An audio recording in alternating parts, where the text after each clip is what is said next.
The moon hung low and swollen over Blackthorn Ridge, so bright it turned the snow to spilled mercury. Every wolf in the north felt the pull in their marrow the night the exile came home. 7 years since Lucian Blackthorn killed his brother. 7 years since the elders carved the royal sigil from his chest and drove him, bleeding and roaring, past the border stones into a wilderness that was supposed to swallow him whole. 7 years of silence from the one they called the Kinslayer. Tonight, the silence broke. Far below the ancient stronghold, in the narrow valley the humans still dared to settle, Isolde Vale shuttered her small herbalist's shop and pulled her hood high. The only mortal ever granted leave to walk the pack's inner paths, she was kept alive because her hands could close wounds no wolf magic could touch. Moonlight slid across the faint silver crescent hidden beneath her collar, a mark no amount of time had ever let her forget. She told herself she was only climbing the ridge to harvest winter moon willow that flowered once every 7 years. The lie tasted familiar. Halfway up the switchback trail, the forest went unnaturally still. No wind, no owl cry. Only the slow, deliberate crush of snow behind her. Isolde turned. He stood beneath the pines like a living shadow given breath and bone. Taller than memory, black hair laced with frost, eyes burning molten amber. The exile brand, an ugly circle of scar tissue, glowed faintly on the bare skin beneath his open coat, as though the moon itself refused to let the wound close. Lucian Blackthorn looked like the end of the world wearing the face of a king. Isolde. Her name in that voice was a blade sliding home. She should have run. Instead, she lifted her chin. They said the wild took you. It tried. His gaze dropped to the place her cloak failed to hide. Still carrying my mark, little healer? It's only a scar. It's the only thing they couldn't rip away from either of us. He took one slow step forward, and the night leaned in with him. 7 years of your heartbeat chasing me across every frozen mile. Did you truly believe I'd stay gone? Her fingers found the edge of her basket, knuckles white. You murdered the crowned alpha. I ended the wolf who thought he could steal what was already promised to me. His stare never wavered. You remember his claws on your throat. You remember whose hands tore him off you. And you remember the price I paid for it. Heat flared beneath her skin, sharp and unwelcome. She remembered too well.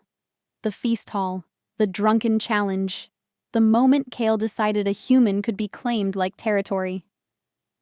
She remembered Lucian's roar shaking the rafters, the sudden silence that followed, and the blood on the stones.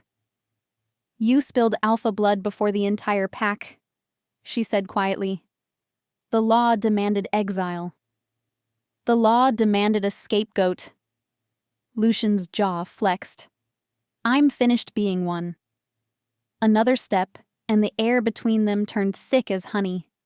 He raised one hand slowly, always giving her the choice to move. She stayed rooted. Calloused knuckles brushed the edge of her scar through wool and linen, a touch so gentle it felt like ruin. I came back for the throne, he said, voice barely louder than the snow falling around them. And for the one thing I left behind that still belongs to me. Far above, a single furious howl split the night, long, commanding, summoning every warrior in the stronghold. They had scented their banished king. Lucian tilted his head, listening. A slow, dangerous smile curved his mouth. They're coming, he murmured. Good. He leaned close enough that his next words brushed her lips more than spoke them. Stay close tonight, Isolde, because the moment I take back what's mine, I'm finishing what we started the night I marked you. Then he was gone, melted into the trees without a sound, leaving only the lingering heat of his breath and the sudden, violent drum of her pulse. Isolde stood alone beneath the swollen moon, fingers pressed to the crescent that had never once stopped burning. Torches flared along the stronghold walls like struck matches. The North was about to remember why some kings could never truly be cast out. And whether she admitted it yet or not, the war for the throne had already claimed its first territory. The space between one mortal heartbeat and the wolf who still carried it inside his chest. You've just opened the Passion Files, where every story unlocks a world of forbidden desires and supernatural romance. Find a quiet moment and let your imagination take over. This is File, Werewolf Romance. Isolde's boots barely touched the trail as she ran down the ridge, breath clouding white, heart hammering so hard she felt it in her throat. Behind her, the stronghold's warning horn sounded again. 3 low blasts that meant one thing. The exile had been sighted inside the border stones. She should have gone straight to the village, barred her door, and waited for dawn like every other human. Instead, her feet carried her upward, toward the gates she had passed through 1,000 times with medicines and quiet fear. Tonight, she carried neither. The great iron-bound doors stood ajar. 2 sentries lay slumped against the wall, breathing but unconscious, necks bruised with the perfect imprint of one massive hand. Lucian's signature Mercy, alive, but unable to raise the alarm for a while.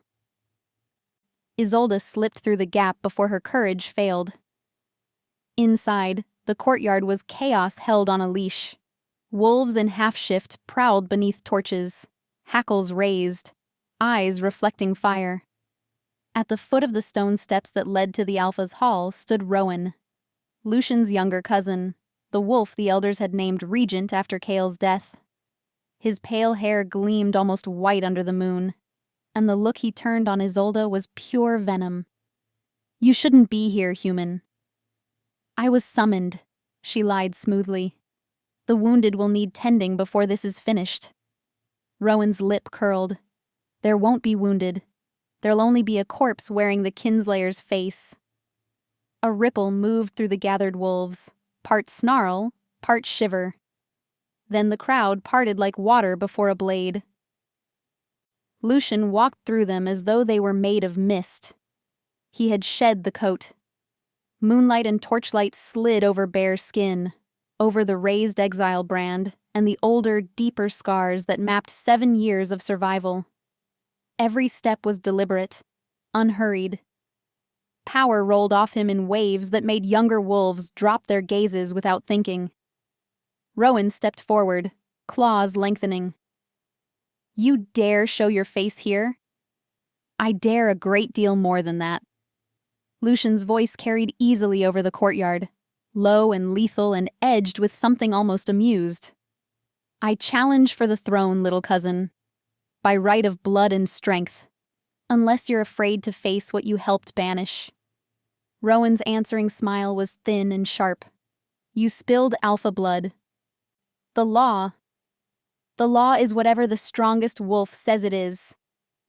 Lucian spread his arms, inviting every eye. "Tonight I remind the North who should have worn the crown the day Cale died." A murmur swept the crowd. Some looked away. Others looked hungry. Isolde felt the shift like storm pressure against her skin. These wolves had followed Rowan out of fear and habit, but fear was a thin chain when the true alpha walked among them again. Rowan knew it too. His gaze flicked to the elders watching from the balcony, then back to Lucian. "Single combat then," he spat. "To the death. No interference." Lucian inclined his head, regal as any king. "To the death." They moved to the challenge circle etched centuries ago into the courtyard stones. Isolde's pulse thundered in her ears. She had seen Lucian fight only once, 7 years ago, when he had torn his brother apart to keep Cale's teeth from her throat. She still woke some nights tasting blood that had never been hers. The circle sealed. Torches dimmed as if the moon itself demanded silence. Rowan struck first, fast, vicious, claws raking for Lucian's throat. Lucian moved like smoke given will. He caught Rowan's wrist, twisted, and the crack of bone echoed against stone. Rowan howled, shifted fully into wolf form, and lunged. Lucian met him mid-air. They hit the ground in a tangle of fur and muscle and raw, terrible power. Isolde couldn't breathe. It was over almost before it began. One heartbeat Rowan was a storm of teeth and fury.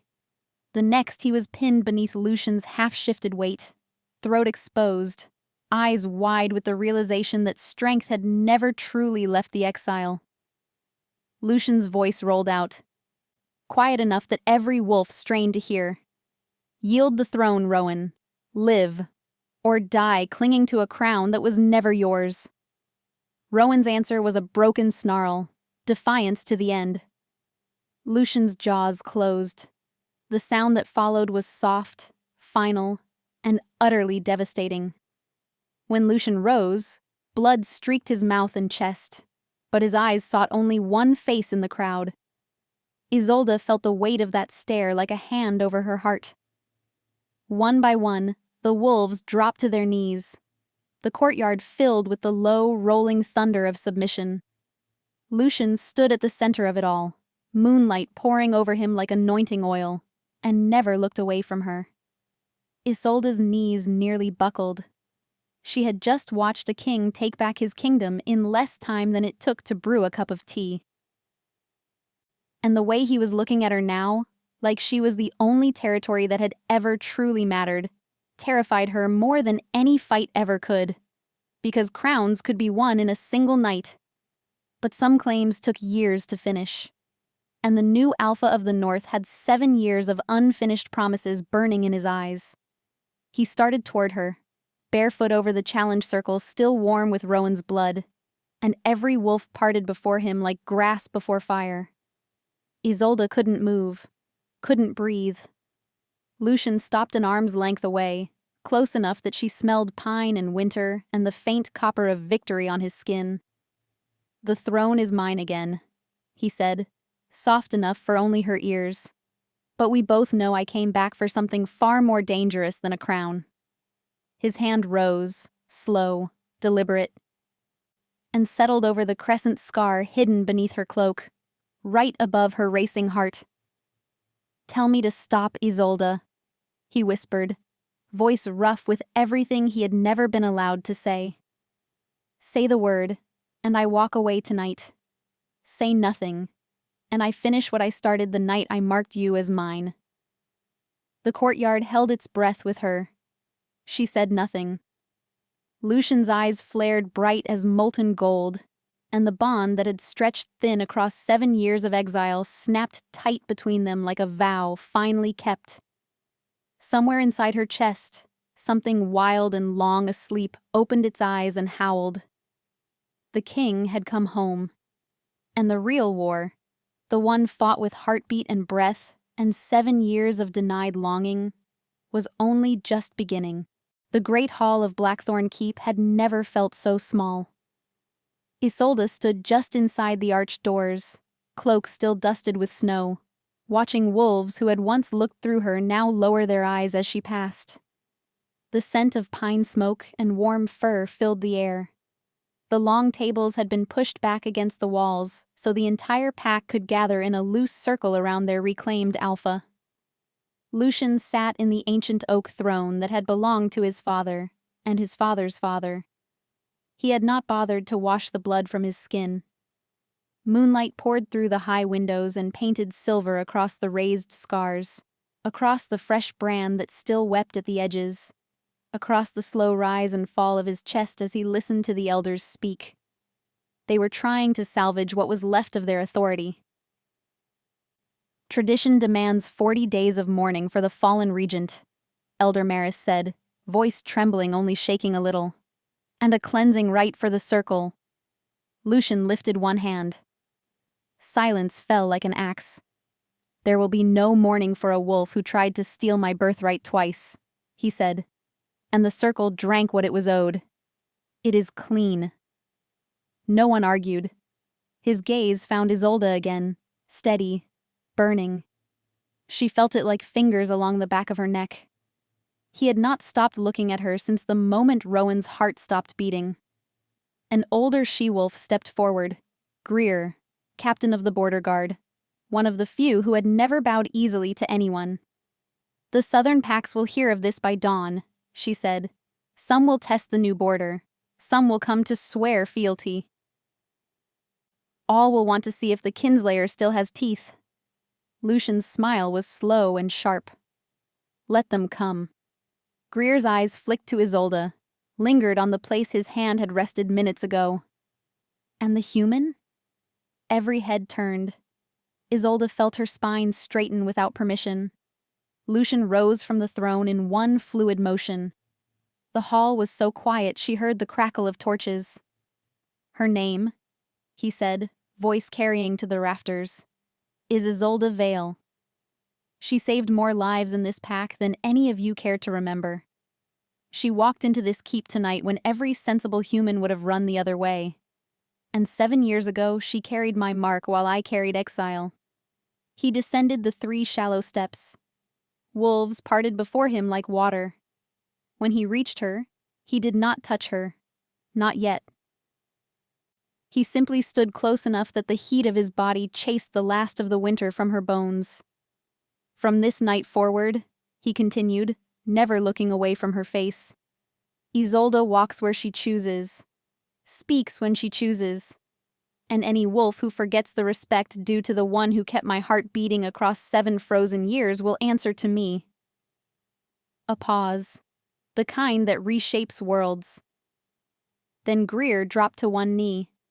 One by one, every wolf in the hall followed until the stone floor was a sea of bowed heads.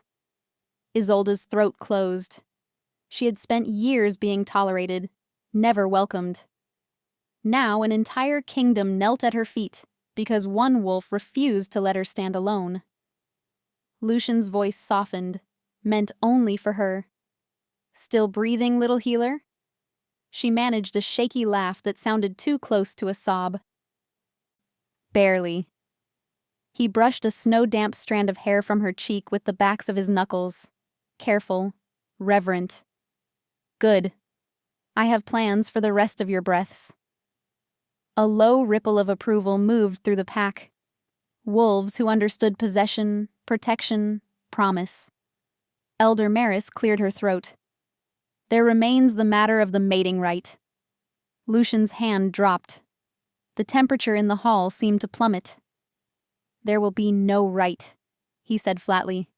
"Not until she chooses it. Not until she chooses me." Maris blinked. "But the law? The law bends tonight." He turned back to Isolde, and the ferocity in his eyes gentled into something that hurt to look at directly. "I have taken everything else by force. I will not take her." Isolde felt the words like a brand all their own. She reached up, slowly, so every wolf could see, and laid her palm over the raw exile scar on his chest. His heart thundered beneath her touch, wild and alive and entirely hers. "I'm still here, aren't I?" she whispered. Something fierce and tender broke across his face. He covered her hand with his, pressing it harder against his skin as though he could fuse them together through will alone. Around them, the pack began to rise. Quiet conversations started. Relief, curiosity, the first threads of true loyalty weaving themselves around the wolf who had come home to claim more than a throne. Later, when the hall emptied and torches burned low, Lucian led her up the winding stair to the Alpha's private chambers. The heavy door closed behind them with a soft thud that felt like the world exhaling. Moonlight spilled across a room she had only ever seen from the doorway when delivering salves to the sick. Now it was his. Now it smelled of pine and winter air and him. He did not crowd her. He leaned back against the door, arms folded, watching her with the patience of a wolf who had already waited 7 years. "Tell me to leave this room tonight," he said quietly. "Say it once, and I sleep in the guardhouse with the pups. No shame, no anger." Isolde looked at the massive bed draped in furs, at the fire crackling in the hearth, at the window open to the moon that had brought him back to her. Then she looked at him, really looked. at the new lines carved by exile, at the way his hands trembled, just slightly, with the effort of holding himself still. She took one step toward him, then another. When she was close enough to feel his breath, she reached up and traced the edge of the crescent scar she had worn since the night everything changed. "I'm not asking you to leave," she said, voice steady even as her heart tried to climb out of her chest. "I'm asking you to stay, and to let me choose you back. Slowly. Properly. The way we never got to before." Lucian closed his eyes as if her words were a blow and a blessing all at once. When he opened them again, the gold was brighter, wetter. "Slowly," he repeated, like a vow. "As many nights as you need. As many years." He lifted her hand from his scar and pressed his lips to her palm. Once, twice, lingering, breathing her in. Outside, the moon began its descent, but inside the Alpha's chamber, the long, careful unwinding of 7 years of distance had only just begun. And for the first time since the night blood painted the challenge circle red, Isolde slept without locking her door. Because the wolf and woman both knew, some claims, once acknowledged, needed no lock at all. Only the quiet, steady courage to finally step all the way inside. Dawn crept over Blackthorn Ridge in pale rose and steel gray, but Isolde woke long before the light reached the high windows. She woke to warmth at her back and a heavy arm draped across her waist like it had every right to be there. Lucian's breathing was slow and deep, his chest rising against her spine in a rhythm that felt older than words. They had fallen asleep talking, whispered confessions traded across inches of furs, until exhaustion finally won. He had kept his promise, no further than the hand resting over her heart, no closer than the steady drum of his pulse against her shoulder blade. She lay still, afraid to break the spell. 7 years ago, she had only known the storm of him. Last night she had felt the quiet underneath. The way he listened like every syllable she gave him was medicine. The way he trembled when she traced the newest scars across his ribs and asked, in a voice barely audible, "Did it hurt?" He had answered against her temple, "Not as much as waking up without you." Now she understood why the pack had knelt so quickly. This was not just strength. This was devotion carved into bone. The arm around her tightened a fraction. A low rumble, half growl, half sigh, vibrated through her. "Stop thinking so loudly," he murmured, lips brushing the shell of her ear. "I can feel your mind racing from here." Isolde smiled despite herself. "I was thinking you snore." Liar. His thumb traced idle circles over the thin linen covering her scar. "You are thinking how strange it is to wake up safe." Her breath caught. He always had seen straight through her. She rolled to face him. Morning light caught in his black hair and turned the gold of his eyes almost liquid.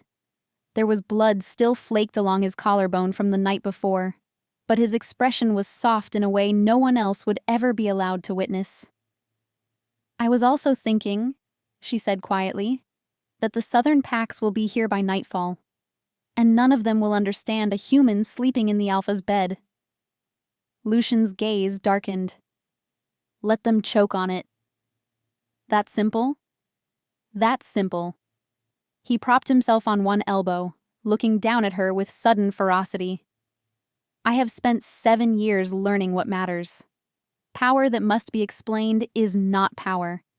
A throne that needs permission to love who it loves is not a throne worth keeping." He brushed a kiss, feather light, against the crescent mark, and her heart stuttered. "Besides," he added, voice dropping to smoke, "they will be too busy deciding whether to kneel or run to care who warms my furs." Isolde laughed once, startled and breathless. The sound seemed to startle him too. His eyes widened, then softened into something achingly tender. "I missed that," he whispered. "I carried that laugh across every border. When the nights were coldest, I would close my eyes and play it back until I could breathe again. She reached up, fingertips tracing the sharp line of his cheekbone. Then I'll give you as many as you can carry. A knock, 3 measured taps, sounded at the heavy door. Lucian's entire body went predator still. A growl built in his chest that made the bed frame vibrate. "Speak," he called, never looking away from her. Greer's voice came through the wood, calm but urgent. "Runners from the south, my king. 3 packs. They cross the river at first light. They fly white banners. But their scouts are already in our woods." Lucian closed his eyes for 1 heartbeat. When he opened them, the softness was banked, replaced by winter steel. How many? Enough to make a statement, not enough to win a war. He exhaled through his teeth. "Ready the hall. I'll greet them myself." Greer hesitated. They asked for the kinslayer by name, and they asked for the human healer to stand witness. Isolde felt the blood drain from her face. Lucian was off the bed in a single motion, gloriously unconcerned with modesty, yanking on leather trousers and a loose black shirt that did nothing to hide the breadth of him. "They want a spectacle," he said, voice lethally calm. "They'll get one." He turned back to her, cupped her face in both hands, and kissed her once. Hard, claiming, reassuring all at once. "Stay beside me today," he said against her lips. "Not behind me, not in front of me, beside me. Let them see what they're truly challenging." Isolde swallowed, nodded. Her hands were steady when she dressed. Dark green wool, high collar, the crescent scar hidden but no longer ashamed. When they stepped into the corridor, wolves bowed as they passed. Some stares lingered on her with curiosity, some with calculation, but none with contempt.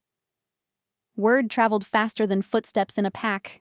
The Alpha had declared his heart in front of every witness last night. To insult Isolde now was to insult the throne itself. In the great hall, banners from 3 southern packs already hung beside Blackthorn colors, white silk marked with silver claws. Their alphas waited in a half-circle, proud, wary, beautiful in the way only predators can be. The tallest, a woman with frost-pale hair braided with iron rings, stepped forward. "Lucian Blackthorn," she said, voice ringing clear. "We come to see if the stories are true, that the kinslayer took his crown in a single night, that he keeps a human at his side." Lucian's smile was slow and dangerous. "Stories are for pups. Look upon your king and decide for yourself." He took Isolde's hand, deliberate, unmistakable, and led her to stand at the right of the throne. Not on it. Not beneath it. Beside it. Every southern wolf's gaze snapped to their joined hands.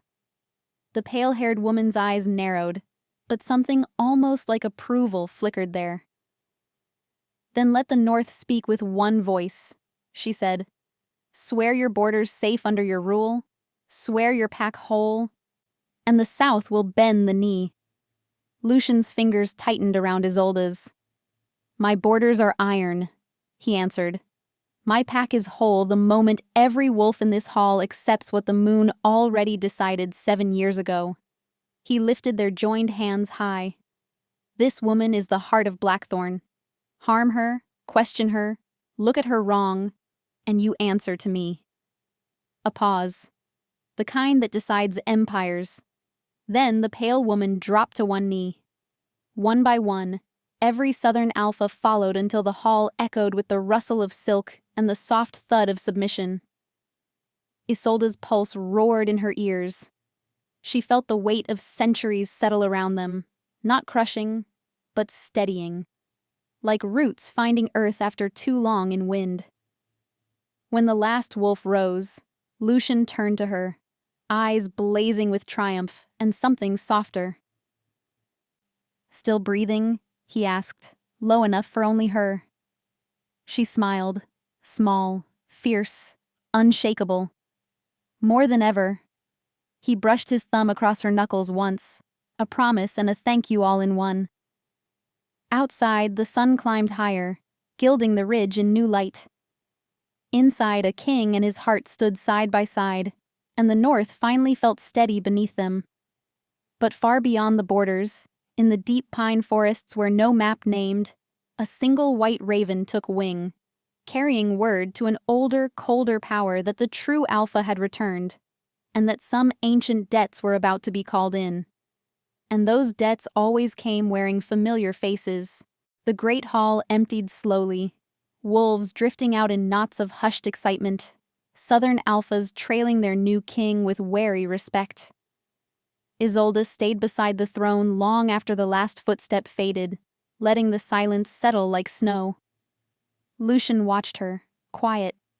The triumph still burned in his eyes, but something uncertain flickered behind it now.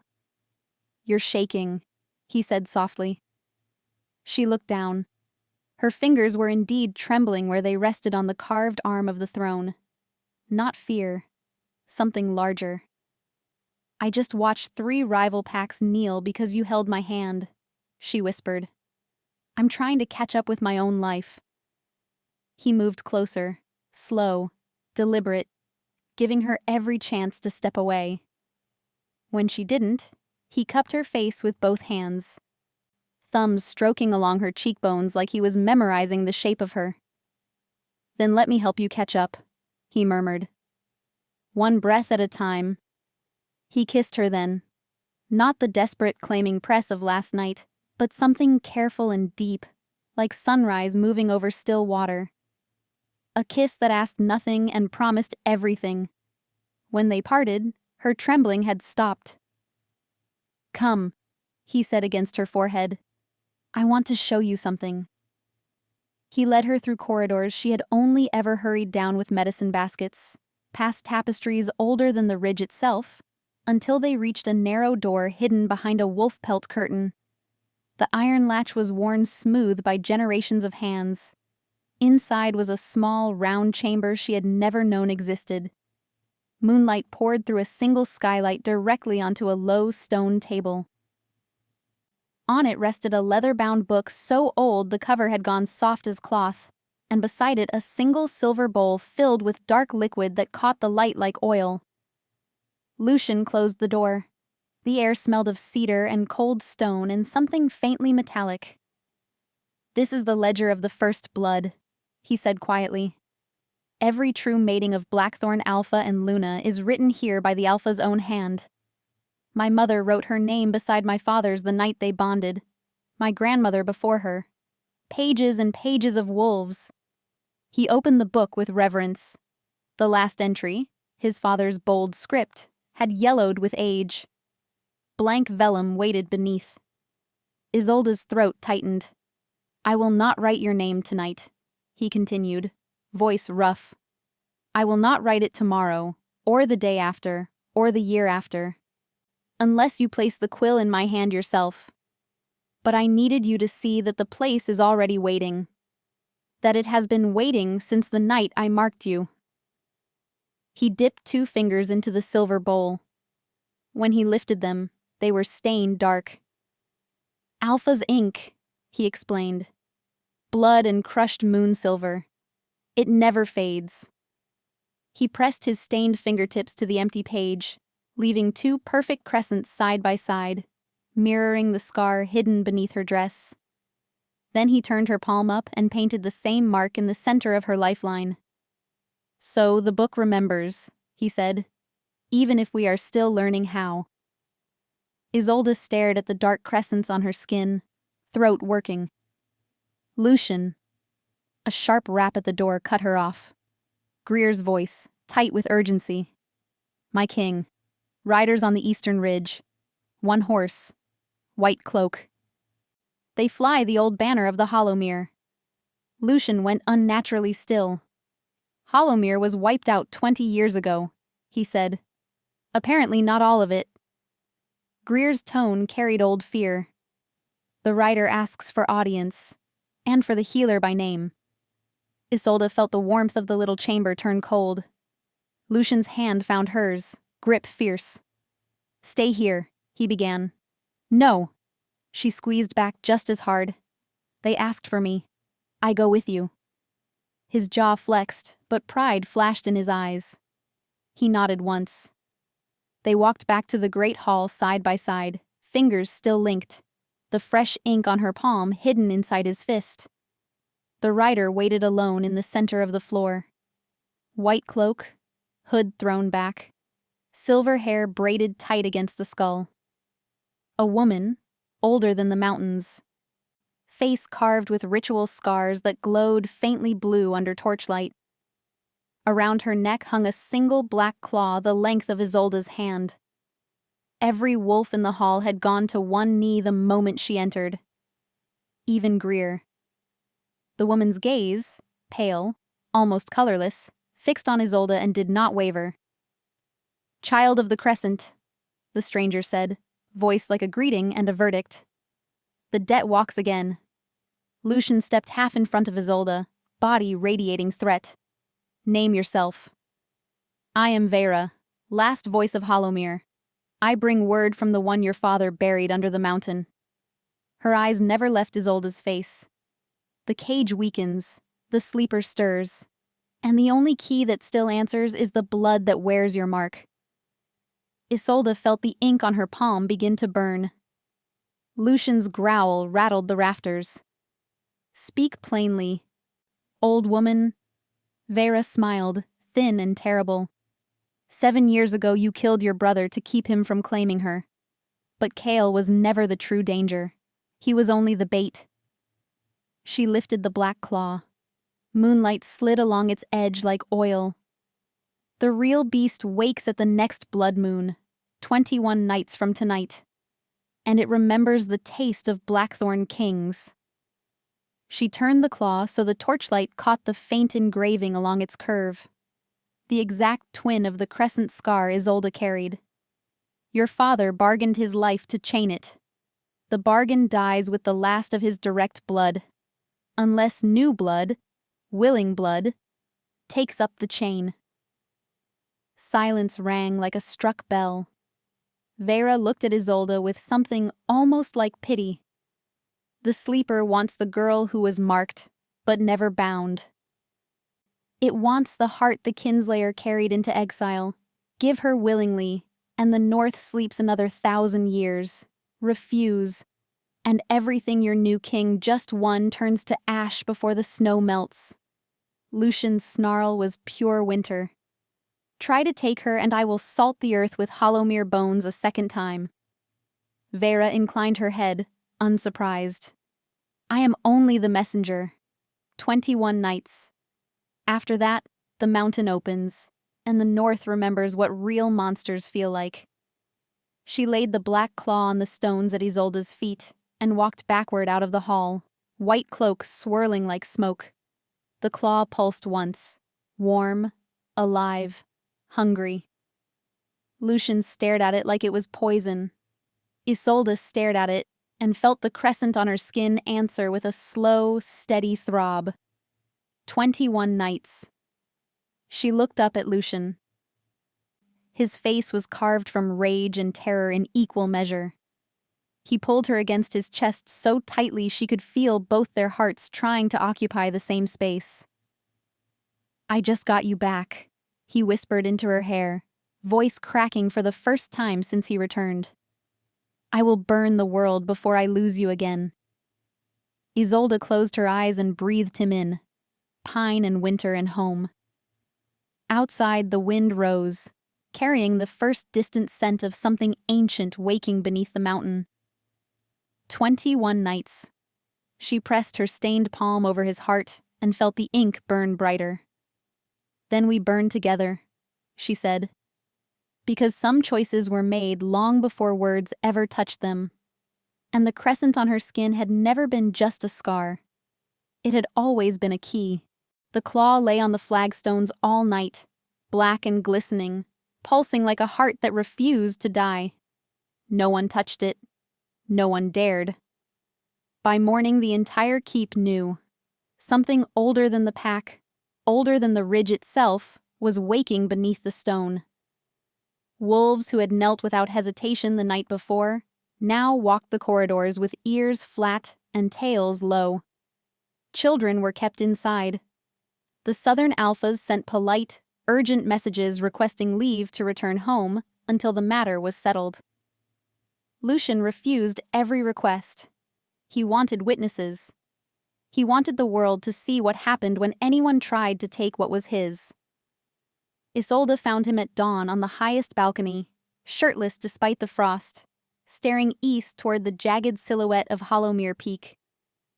The wind tore at his hair and carried the faint, sour note of something wrong in the earth. She slipped her arms around his waist from behind and pressed her cheek between his shoulder blades. "You didn't sleep," she said. "Neither did you." "I kept feeling the claw calling." She lifted her palm. The ink crescents had darkened to near black, edges raised like fresh brands. "It knows my name, Lucian." His jaw flexed beneath her touch when she slid around to face him. "I should have killed the messenger," he said, voice raw. "Then we'd be blind." She rested her forehead against his. "We have 20 days now, not 21. We need every hour." He closed his eyes, breathing her in like air, skin, heartbeat, anything to anchor him against the rage. "Tell me what you need," he said. "Anything. Name it." "Answers." She drew back just enough to meet his gaze. "The ledger didn't speak of any bargain. Your father never told you?" Lucian's mouth twisted. "My father told me many things, most of them lies to keep me obedient." He took her stained hand and pressed it over the exile scar on his chest. "But there is one place he couldn't lie." He led her down through forgotten passages, past storerooms and armories, until they reached a door bound in iron and carved with runes that hurt to look at directly. The air here was colder, older, thick with the scent of earth and old blood. Lucian laid his palm against the door. The runes flared gold, then dulled. The lock sighed open. Inside was a narrow stair spiraling down into darkness. They descended in silence, torches unnecessary. The walls themselves glowed faintly, veins of moon silver threading the stone like roots. At the bottom lay a round chamber no larger than the ledger room above. In its center stood a single slab of black basalt. On it rested a wolf made of shadow and starlight, chained by silver threads that sank straight into the living rock. Isolde's breath clouded white. The wolf was not solid. It shifted and rippled, sometimes man-shaped, sometimes beast, always enormous. Its eyes were closed, but even asleep it radiated hunger.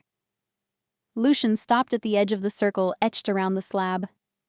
"My father brought me here when I was 12, he said quietly. "Told me this was the first, the wolf who birthed our line. Said he bargained his own life one day to keep the beast sleeping. I thought it was a story to make me fear the throne." He looked at Isolde. "I was wrong." The chained wolf's nostrils flared. A low rumble rolled through the chamber, felt more than heard. Isolde stepped forward. The silver threads brightened, singing a note that vibrated in her bones. Lucian caught her wrist. "Don't." "It's dreaming of me," she said, wonder and dread braided tight. "It's lonely." The rumble softened, almost a croon. Lucian's grip tightened. "It wants to wear your skin the way a coat wears the wind." "Maybe," she whispered, "but it also remembers the night you marked me. It's grateful." Revulsion and fierce pride warred across his face.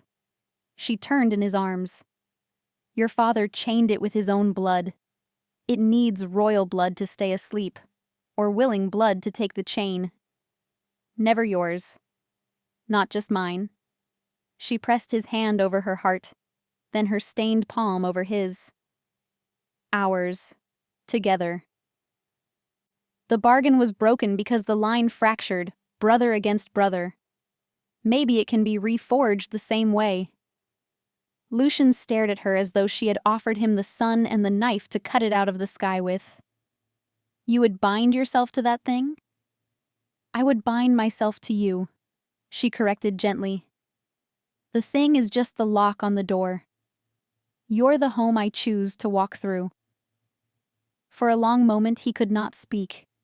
Then he dropped to one knee right there on the cold stone, forehead against her stomach, arms locked around her hips like she was the only solid thing left in the world. I don't deserve you, he rasped. You never did, she said, threading fingers through his hair. That's why I get to choose you anyway. A shudder ran through him. When he rose, slowly rose, cupped her face, and kissed her with the kind of reverence usually reserved for altars. When they broke apart, the chained wolf was watching them with open eyes, ancient, patient, starving. Lucian did not flinch. 20 days, he said to it, voice steady iron. You wait 20 days, then you deal with both of us. The beast lowered its great head, almost a bow, and the silver threads dimmed to a quiet glow. They left the chamber hand in hand. Behind them, the door sealed with a sound like a satisfied sigh. Up in the sunlit keep, life went on. Patrols rode out. Pups trained in the yard. Bread baked. But every wolf felt the shift. Their alpha walked lighter, shoulders squared not just with power but with purpose. And the human woman at his side no longer hurried. She matched his stride. That afternoon, Lucian gathered the pack in the courtyard under bright winter sun. He told them everything, no sugar, no soothing lies. Told them what slept beneath their feet, what price had kept them safe, what price might soon be asked again. Then he took Isolde's hand and raised it high. This woman is my heart, he said, voice carrying to every ear. The chain beneath our feet recognizes her. It recognizes us. When the blood moon comes, we will meet the bargain together, or we will break it together. Either way, Blackthorn stands as one. A pause. Then Greer stepped forward, drew her blade, and laid it point down at Isolde's feet. One by one, every warrior followed until the snow was bright with steel. Isolde felt tears freeze on her lashes, but she did not hide them. Lucian pulled her close and spoke against her temple so only she could hear. 19 days left, he murmured. I plan to spend every single one of them making sure you never regret choosing me. She turned her face into his neck and breathed him in. Then start now, she whispered. That night, for the first time, she did not sleep in the guest chamber. She slept in the Alpha's bed, wrapped in his arms, heartbeat against heartbeat, while beneath the keep an ancient beast dreamed of the day the chain would either hold forever or snap for good. And in the quiet dark, Isolde traced the raised crescents on her palm and felt them answer with warmth instead of warning. 19 days. Plenty of time to fall properly, irrevocably in love with the wolf who had already given his everything to keep the monster asleep. Plenty of time to decide what they were willing to become to keep the North standing when it woke. 18 days. They counted them the way sailors count stars. Quietly, constantly, as if naming the number could keep the sky from falling. Lucian turned the keep into a living heartbeat. Patrols rode deeper into the pines than any had dared in a generation. Forges rang day and night, silver-edged blades for the few weapons that could slow something born before steel. Young wolves drilled until their paws bled, learning formations their grandfathers had dismissed as legend. And through it all, Isolde walked beside him. Not behind, not in front. Beside. She brewed tonics that kept exhaustion at bay, stitched wounds before they scarred, listened to frightened mothers and proud fathers alike. When the pack looked at her now, they no longer saw the quiet human healer. They saw the crescent burning beneath her collar, the ink on her palm. the way their alpha's shoulders eased the moment she entered a room. They saw the other half of the chain. On the 12th morning, snow fell thick and silent. Isolde found Lucian in the old library, hunched over maps yellowed with age, tracing routes to Hollowmere Peak that no living wolf had walked. He didn't look up when she entered, but his voice softened. "You should be sleeping." "So should you." She set a steaming mug beside his elbow, winter root and honey, the way he secretly liked it. "You've been here since third watch." He caught her wrist before she could withdraw, tugging until she settled onto the table's edge. His thumb brushed the dark crescents on her palm. They had begun to glow faintly at night now, like embers under ash. "I keep thinking there's a path my father missed," he said. "A way to kill it for good instead of feeding it forever." Isolde studied the map.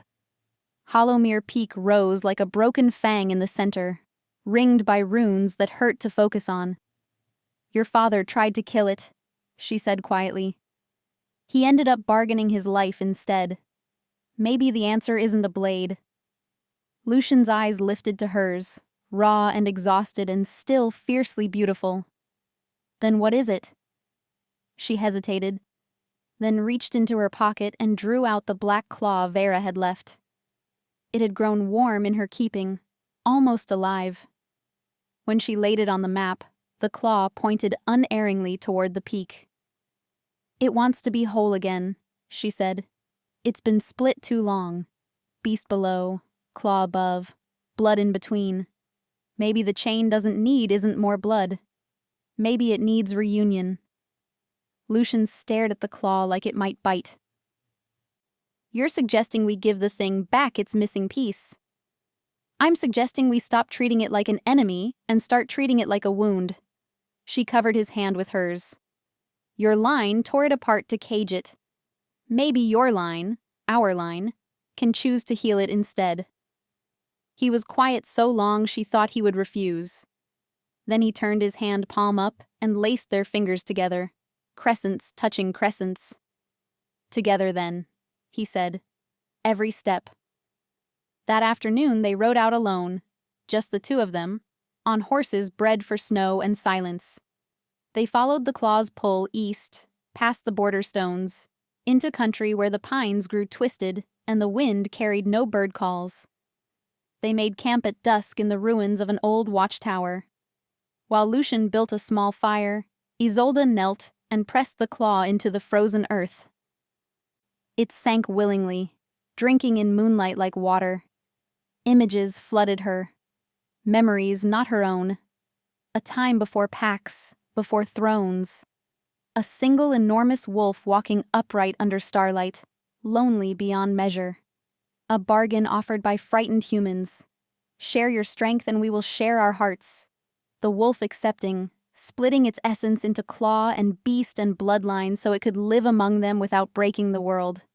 Then betrayal. Fear. Chains. Isolde gasped and fell back. Lucian caught her before she hit the snow. "I saw it," she whispered. "It never wanted to destroy. It wanted belonging. Your ancestors twisted the bargain." Lucian's arms tightened around her. "Then we untwist it." They returned at dawn. The claw stayed buried beneath the tower, an offering, a promise. That night, the beast beneath the keep quieted for the first time in recorded memory. The silver threads dimmed from warning white to gentle silver. Wolves all over the ridge woke from dreams of running free under warm stars instead of cold chains. Lucian stood on the balcony at midnight, Isolde pressed to his side, watching the mountain. "It's listening," he said, wonder threading his voice. She slipped her hand into his. "Then let's give it something worth hearing." Over the next week, they worked without sleep. Isolde pored over every scrap of lore the library held, translating half-burned pages while Lucian summoned the oldest living wolves, those who still strong enough to travel, and asked questions no alpha had ever dared. Piece by piece, the true story emerged. The first had never been a monster. It had been a guardian who grew too powerful, too lonely. The original bargain: share power, share heart, share choice. When the Blackthorn line began to hoard instead of share, the guardian withdrew, and fear filled the gap. The cage was never meant to be eternal. It was meant to be a reminder. On the 6th night before Blood Moon, Lucian gathered the entire pack in the challenge circle under open sky. Snow had stopped. The air rang with cold and starlight. He stood in the center, Isolde beside him, and spoke the words no Blackthorn Alpha had ever spoken aloud. "We have carried shame long enough," he said. "We chained our guardian out of fear. We will not pass that fear to our children." He drew a silver knife, not to wound, but to offer. One cut across his palm, one across Isolde's. Their blood mingled and dripped onto the stones. "We choose reunion," he called to the night, to the mountain, to the sleeping beast. "We choose partnership, not prison. Come Blood Moon, the chain ends. The guardian walks free, if it will walk with us." Silence. Then the ground trembled, gentle, almost tender. Far beneath their feet, silver threads loosened and rewove themselves into a circle instead of a cage. Wolves all over the ridge lifted their heads and howled, not in fear, but in welcome. Lucian turned to Isolde, eyes shining brighter than the moon. "5 nights left," he whispered. She smiled, fierce and unafraid, and pressed her bleeding palm to his cheek, painting him with their joined blood. "Then let's spend them teaching an ancient guardian," she said. "What family feels like when no one is afraid anymore."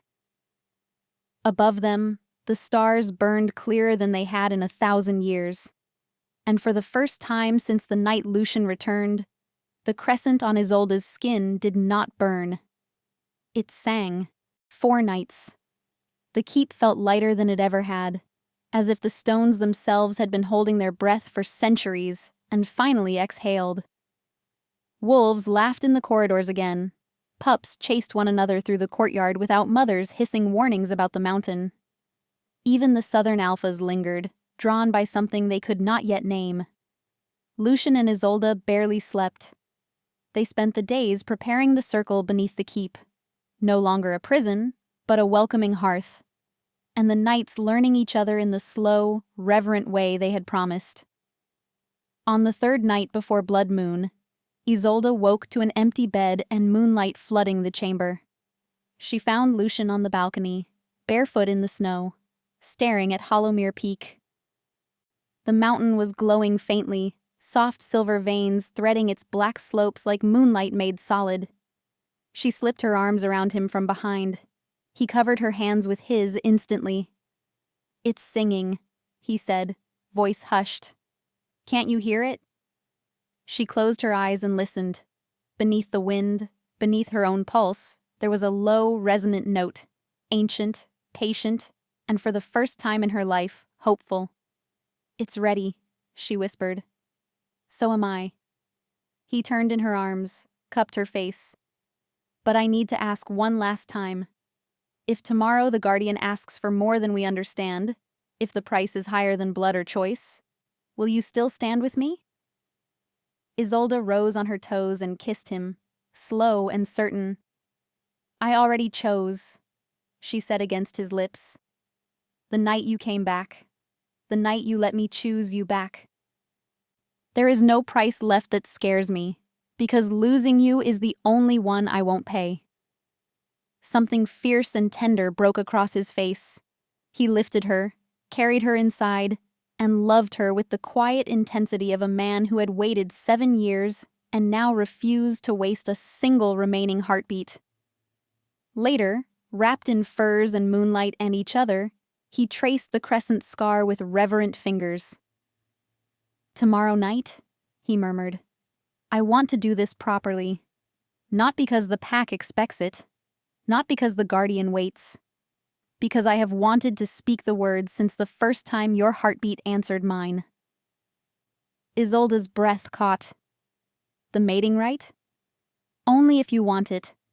His voice was rough with feeling. But I will not meet the blood moon half bound to you. I want every part of me promised to every part of you before we walk down there together.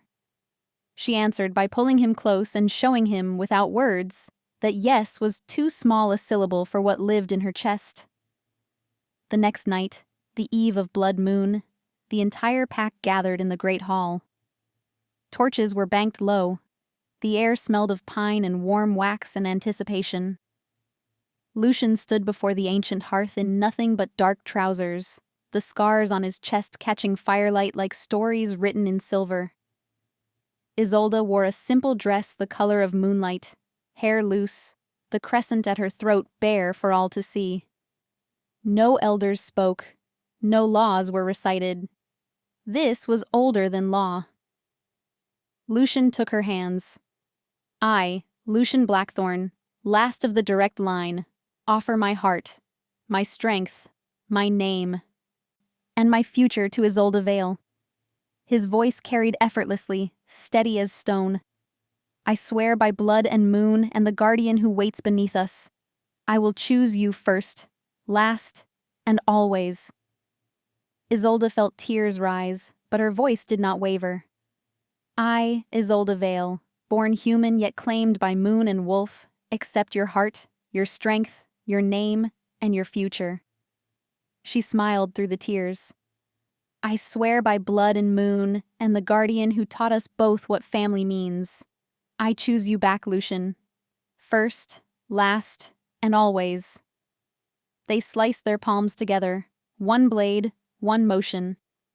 Blood welled, mingled, dripped into the silver bowl waiting bowl. Lucian lifted the bowl high. To the guardian, he called. We bring not sacrifice, but reunion. He drank. Passed the bowl to Isolde. She drank. The moment the blood touched their tongues, every torch flared white.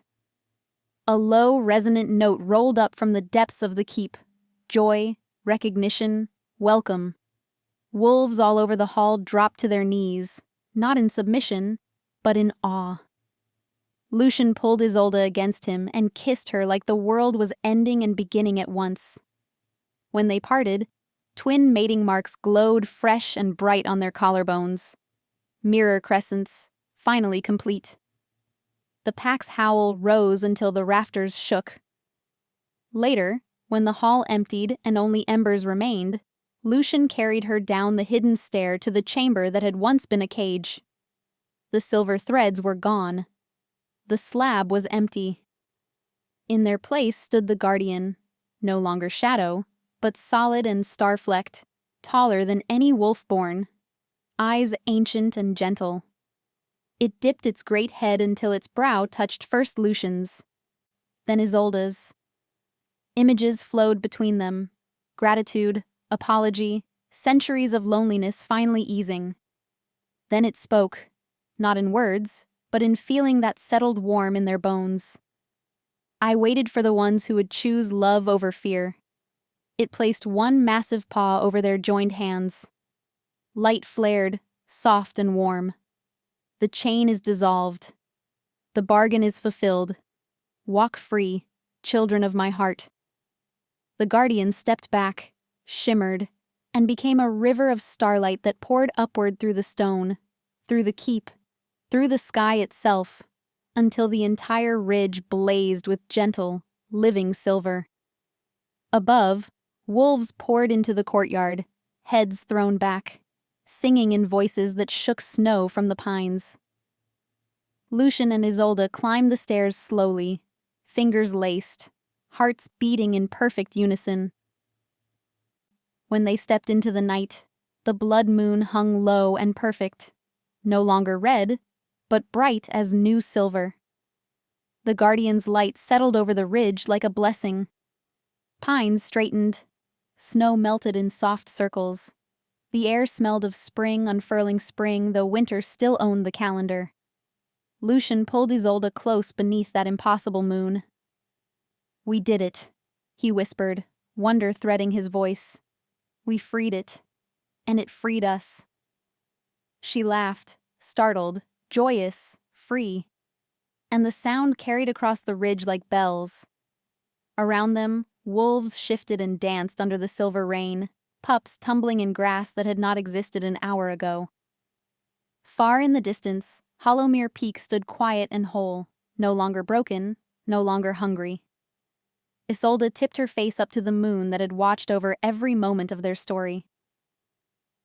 "Lucian? Hmm?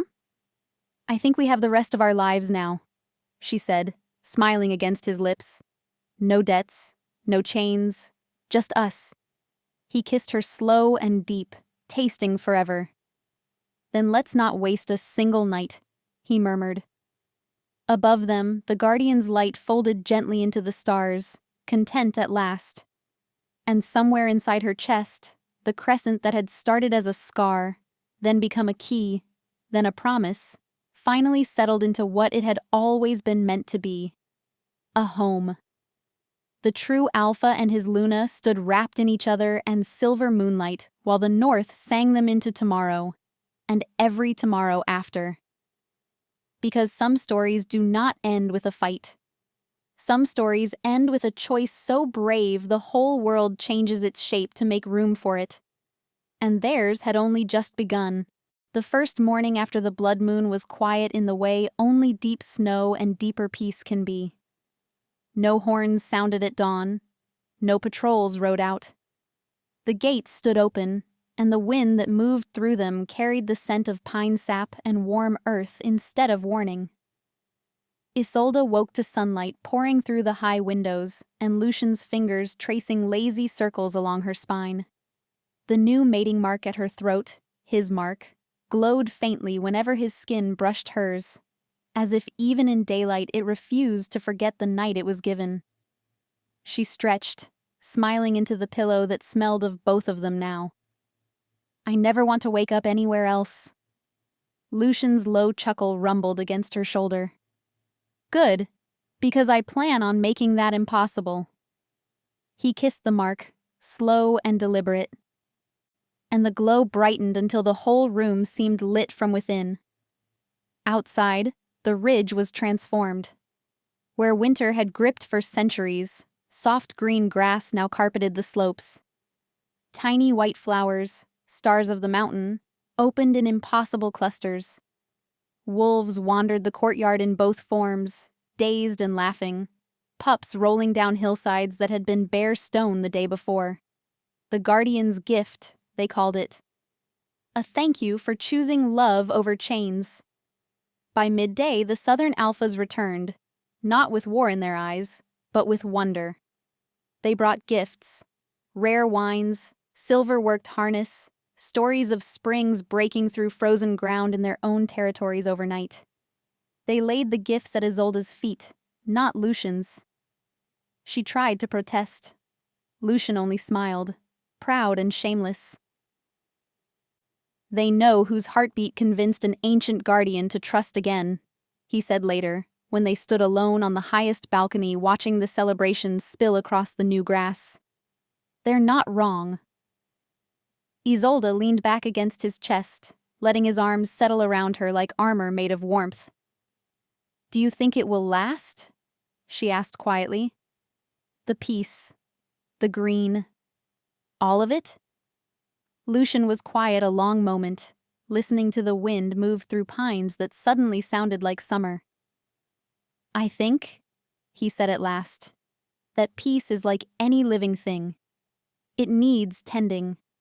But for the first time in 1,000 years, the North has the right gardeners." He turned her in his arms, cupped her face, and rested his forehead against hers. "And I have the only garden I'll ever need." The kiss that followed was soft, slow, endless, the kind that belongs to mornings with no debts left to pay. That afternoon they walked the ridge hand in hand, barefoot in new grass, letting the pack see their Alpha and Luna unafraid of joy. Children ran up offering crowns of white flowers. Old wolves wept openly when Isolde pressed healing hands to joints that had ached since before she was born and watched the pain simply leave. At dusk, Greer found them by the old challenge circle, now ringed with blooming silverleaf. She dropped to one knee, but her grin was all mischief. "My king, my queen," she said, using the title without hesitation. "The Southern delegations request a feast tonight. They want to swear proper fealty under the new moon. And," she glanced at Isolde, eyes twinkling, "they want to see the human who tamed the kinslayer dance with him." Lucian lifted a brow. "Tamed?" Isolde laughed, bright and clear. "I prefer chose willingly and repeatedly." Greer's grin widened. Either way, the wine is flowing, the fires are lit, and half the North is already drunk on hope. Come celebrate before someone starts composing bad poetry about you two. Lucian looked down at Isolde, question and promise in his eyes. She answered by taking his hand and tugging him toward the lights and music already rising from the lower courtyard. They danced until the stars burned out. Lucian spun her under strings of lanterns that hadn't existed yesterday, caught her when she laughed too hard to stay upright, kissed her breathless in the shadows between songs. Wolves and humans alike toasted them until voices grew hoarse. Someone started a chant that spread like wildfire. To the chain breakers, to the heart keepers, to the Alpha and Luna who taught the moon how to love. Much later, when the fires burned low and most of the pack slept curled in the new grass under firs and starlight, Lucian carried a sleepy, flower-crowned Isolde back to their chamber. He laid her gently on the bed, brushed petals from her hair, and crawled in beside her. "Still breathing?" he whispered, echoing the question that had followed them since the first night. She answered by pulling him close, pressing her smile to his lips. "Only for you," she said. "Always for you." Outside, the ridge slept under a sky washed clean. Inside, the Alpha and his Luna tangled limbs and heartbeats and futures, whispering plans and promises and silly, impossible dreams. Because for the first time in either of their lives, tomorrow was a promise instead of a threat. And somewhere far above, in the place where starlight is born, an ancient guardian watched with gentle, contented eyes. The chain was gone. The wound was healed. The North was whole.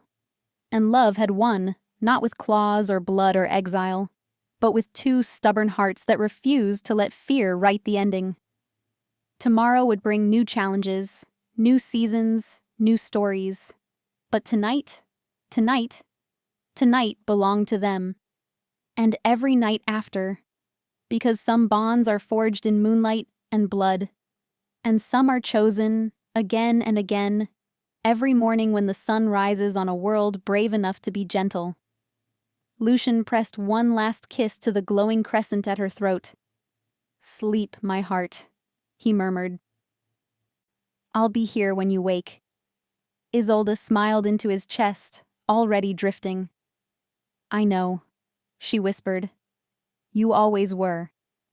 And under the quiet watch of a ridge finally at peace, they slept, wrapped in each other, and the soft certainty that the story that began with banishment and blood had found its true beginning at last. In the moment, a king came home, and a healer taught him how to stay. Years passed like warm breaths on winter glass, soft, fleeting, and bright. The North never knew cold again the way it once had. Snow still fell, but it melted into silver streams by midday. Pines stayed evergreen, yet flowers that once bloomed only in legend now opened every spring along the paths where Isolde walked. Wolves said the ridge itself had learned how to smile. Blackthorn Keep became a place of open gates and open hearts. Travelers came from every corner of the world, humans seeking healing, wolves seeking wisdom, children of both kinds seeking stories. They always left lighter. Lucian ruled with the same quiet ferocity he had shown the night he returned. Only now the ferocity was turned toward protecting joy instead of territory. He still trained with his warriors at dawn, still walked the borders under full moon, but he was never gone long. There was a small, impatient heartbeat waiting in the Alpha's chamber that refused to let its father stray far. Their daughter was born on the first anniversary of the night the chain broke. They named her Lyra, after the stars that had poured from the guardian's body and never quite left the sky. She came into the world with her father's black hair and her mother's stubborn chin, and the moment Lucian laid eyes on her, he wept without shame in front of the entire pack. Isolde laughed through her own tears and whispered, "Still breathing?" He answered, voice cracking, "Never more than right now." Lyra grew wild and fearless, chasing snow hares through meadows that should not exist in winter, shifting for the first time at 3 under a harvest moon, while her father knelt in the grass and told her, gently, that the sky belonged to her if she wanted it. She wanted everything. On quiet evenings, the 3 of them walked the ridge together, Lucian carrying Lyra on his shoulders, Isolde's hand tucked into his, the mating marks at their throats still glowing softly whenever they touched. They always paused at the place where the old challenge circle had been. Grass had swallowed the stones long ago, and silverleaf grew there in perfect rings. Lucian would set Lyra down, and she would run in delighted circles while her parents stood wrapped in each other, watching the sun set over a north that no longer needed to fear its own heart.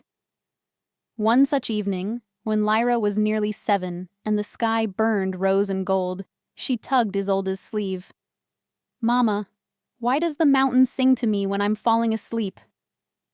Isolde knelt, brushing dark curls from her daughter's face. "Because it remembers the night you were promised to the world, little star. It's saying thank you for existing." Lyra considered this solemnly, then ran to Lucian and demanded to be lifted high. "Papa, will you always be king?" Lucian glanced at Isolde, eyes soft with the same wonder that had never left them since the night everything changed. "I was only ever king so I could bring your mother home," he said. "Now the North has 2 queens, and I'm just the lucky wolf who gets to carry their crowns." Lyra giggled, satisfied, and demanded to chase fireflies. Much later, when their daughter finally slept curled between them like a small, warm storm, Lucian traced the silver in Isolde's hair. There was more of it now, and he loved every strand. "Do you ever regret it?" he asked quietly. The question he still sometimes needed answered.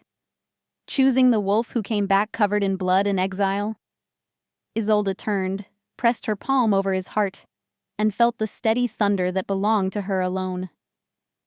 "I chose the wolf who came back because he couldn't live without me," she whispered. "I chose the man who let me choose him back. I would choose it 1,000 times again, Lucian. Every single morning." He kissed her then, slow, reverent, endless, the way he had every night since the chain broke. Outside their window, the ridge lay silver under starlight, quiet and whole. Inside, the Alpha and his Luna held their future between them, breathing in unison, hearts beating the same stubborn rhythm they had found the night a banished king walked out of the dark and asked a healer to be brave with him.